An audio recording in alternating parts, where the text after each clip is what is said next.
Hello everyone, আসসালামু আলাইকুম। কি খবর সবার? আমার এই ব্লগটা অ্যাকচুয়ালি স্টার্ট হয় আমাদের সুবর্ণগ্রাম থেকে ঘুরে আসার পরের থেকে। আমরা দুপুরের মধ্যে চলে এসেছিলাম। তো রাতে সবাই আমাদের বাসায় আসে। আফিফ ভাইয়া আর ভাবিকে নিয়ে আমরা সবাই একসাথে নাস্তা করি। ও ওইদিনই ফার্স্ট আমাদের বাসায় এসেছিল। দেন আমরা সাডেন হঠাৎ করে একটু বাইরে খেতে বের হই। আমাদের বাসার কাছেই একটা রেস্টুরেন্ট ছিল বার্গার অ্যান্ড কো। ওখানে আমরা বার্গার খেতে যাই। প্রথমে প্ল্যান ছিল যে আমরা ফুচকা খাবো। ফুচকা খেয়েই আমাদের মনে হলো যে আমরা আরো কিছু খাই। দেন আমরা এখানে চলে আসি। কই পাস্তা পাস্তা নাই আমরা বলবো বানাই দিতে ব্লাস্টার পাস্তা আছে এটাই মনে হয় এটা পাস্তা না অনেকদিন খাই না ওদের গ্রেট পাস্তা খাই না এটা কোনটা এটা একদম হঠাৎ করেই আসা হয়, কারণ আমাদের কাছে বেশি টাইম ছিল না। আফিফ ভাইয়া খুব অল্প কয়েকদিনের জন্য এসেছিল। তো আমরা গিয়ে পরে হঠাৎ করেই যাই।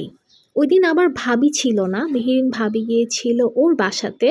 তো আমরা গিয়ে বের হয়েছি, ও আমাদেরকে দেখে অনেক মন খারাপ করছিল। আর এইটা হচ্ছে তার পরের দিনের ভিডিও। আমরা তার পরের দিন রাতের বেলা নাজিরা বাজারে ডিনার করতে গিয়েছিলাম। আমরা দাঁড়িয়ে ঠিক করছিলাম যে আমরা প্রথমে কোথায় খাবো। এরপরে আমরা ঠিক করি যে আমরা ফার্স্টে কাবাব খাবো। এর জন্য আমরা বিসমিল্লাহ কাবাবে চলে আসি। এসে আমরা একটা কোনার সিটে বসে পড়ি। আমরা অনেকজন একসাথে, যার জন্য আমরা একটা কোনায় বসি। আর ওই জায়গায় সবসময় অনেক গ্যাদারিং থাকে। এরপরে আমরা বসে খাবারের অর্ডার দিয়ে দিই, আর খাবার আসতে আসতে আমরা বসে একটু গল্প করছিলাম।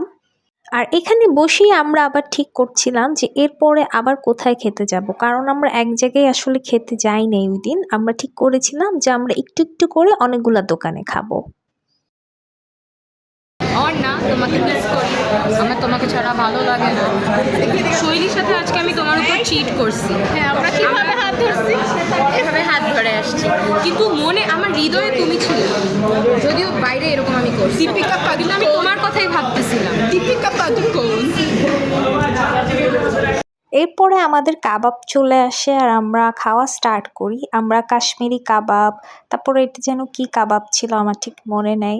দেন আমরা মগজ আর পরোটা অর্ডার করেছিলাম ওখানে। এরপরে আমরা চলে যাই বিরিয়ানি খেতে। প্রথমে আমরা যাই হানিফ বিরিয়ানিতে, বাট ওখানে এত ভিড় দেখে আমরা ঠিক করি যে আমরা এখানে আর বসে খাবো না। আমরা বিরিয়ানি কিনে নিয়ে দেন বাসায় গিয়ে খাবো। তো আমরা প্যাকেট অর্ডার করে ফেলি, আর এর মধ্যে দাঁড়াই ঠিক করি যে আমরা এখন কোথায় খেতে যাব। এরপরে আফিফ ভাইয়া বললো যে ও বিউটি লাচ্ছি খাবে। দেন আমরা বিউটি লাচ্ছিতে যাই। ওখানে গিয়েও আমরা দেখি তেমন কোনো জায়গা ছিল না, গিয়ে কিছুক্ষণ আগে দাঁড়াতে হয়েছে। এরপরে আমরা টেবিল পেয়েছি। দেন টেবিলে বসার পর আমরা গিয়ে অর্ডার করি। প্রথমেই আমরা একটা লেবু শরবত অর্ডার করি, যেটা খেতে খুবই ভালো ছিল। অ্যাকচুয়ালি অনেক বেশি মজা ছিল আর অনেক রিফ্রেশিং ছিল। এরপরে আমরা লাচ্ছি অর্ডার করি। লাচ্ছিটা ওদের তো অনেক মজা। এটা কি ফুপা? চিরা, দই চিরা মুড়ি মাঠা কলা এরপরে সবার লাস্টে আমাদের এই আইসক্রিম ফালুদাটা চলে আসে, যেটা খাওয়ার জন্যই বেসিক্যালি আমাদের বিউটি লাচ্ছিতে যাওয়া। আর এর মধ্যে আমাদের প্যাকেটও রেডি হয়ে যায়। তো আমরা ঠিক করি যে আমরা এখনই চলে যাব বাসায় গিয়ে গরম গরম বিরিয়ানি খাবো। যেতে যেতে আমাদের চোখে এই পনিরের দোকানটা পড়ে।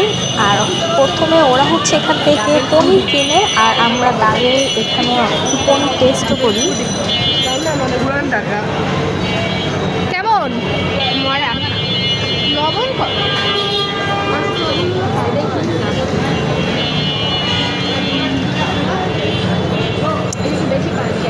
এরপরে বাসায় এসে আমরা আমাদের গরম গরম বিরিয়ানি খাই।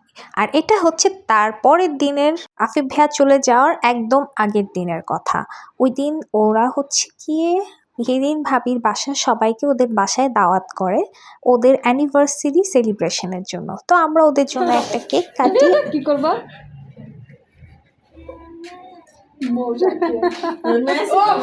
সেই সেই আপু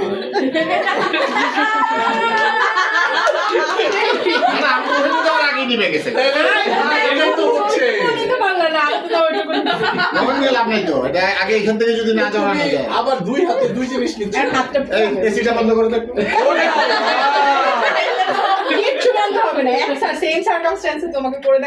নিচু হওয়ারও তুমি ওটুক নামতে তো বাতাসে বন্ধ হয়ে যাবে।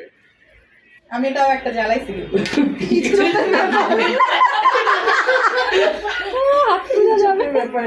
হাতে লাগবে।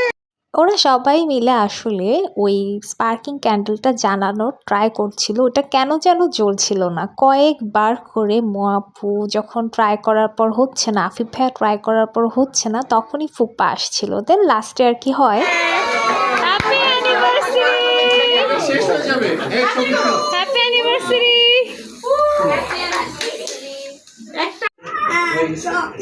চকলেট খাওয়ার এরপরে খাওয়া দাওয়া শেষ করে আমরা সবাই গল্প করছিলাম। এরপরে রাতে আমরা ওর সাথে আবার লাস্ট দেখা করতে চাই, কারণ ওর হচ্ছে গিয়ে তার কিছুক্ষণ পরই চলে যাওয়ার কথা। তো ওর সাথে বসে আমরা একটু ফাইনাল গল্প করছিলাম সবাই মিলে। ওই দিন আম্মুরাও আসছিল, কারণ আগের দিন আবার আম্মুরা ছিল না।